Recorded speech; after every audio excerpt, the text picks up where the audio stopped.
Ladies and gentlemen, I'd planned to speak to you tonight to report on the State of the Union. But the events of earlier today have led me to change those plans. Today is a day for mourning and remembering. Nancy and I are pained to the core by the tragedy of the Shuttle Challenger. We know we share this pain with all of the people of our country. This is truly a national loss. 19 years ago, almost to the day, we lost 3 astronauts in a terrible accident on the ground. But we've never lost an astronaut in flight. We've never had a tragedy like this.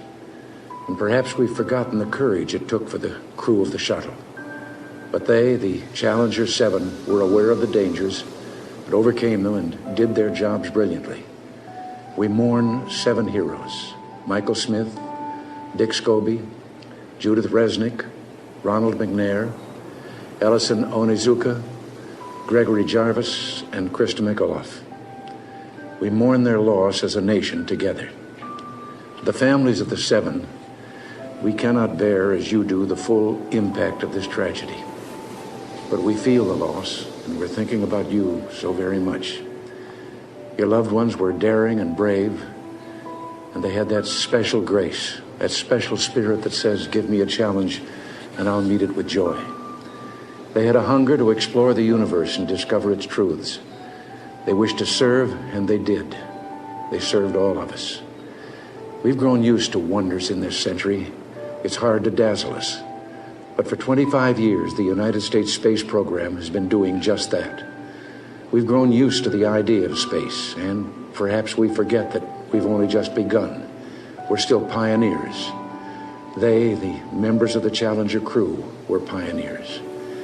And I want to say something to the school children of America who were watching the live coverage of the shuttle's takeoff. I know it's hard to understand, but sometimes painful things like this happen. It's all part of the process of exploration and discovery. It's all part of taking a chance and expanding man's horizons. The future doesn't belong to the faint-hearted. It belongs to the brave. The Challenger crew was pulling us into the future, and we'll continue to follow them. I've always had great faith in and respect for our space program, and what happened today does nothing to diminish it. We don't hide our space program. We don't keep secrets and cover things up. We do it all up front and in public. That's the way freedom is, and we wouldn't change it for a minute.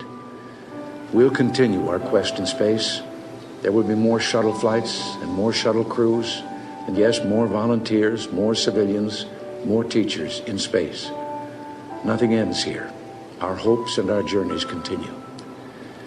I want to add that I wish I could talk to every man and woman who works for NASA or who worked on this mission and tell them your dedication and professionalism have moved and impressed us for decades, and we know of your anguish. We share it. There's a coincidence today. On this day, 390 years ago, the great explorer Sir Francis Drake died aboard ship off the coast of Panama.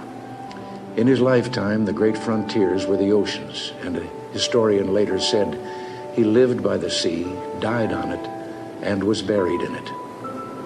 Well, today, we can say of the Challenger crew, their dedication was, like Drake's, complete. The crew of the Space Shuttle Challenger honored us for the manner in which they lived their lives. We will never forget them, nor the last time we saw them, this morning, as they prepared for their journey and waved goodbye and slipped the surly bonds of earth to touch the face of God. Thank you.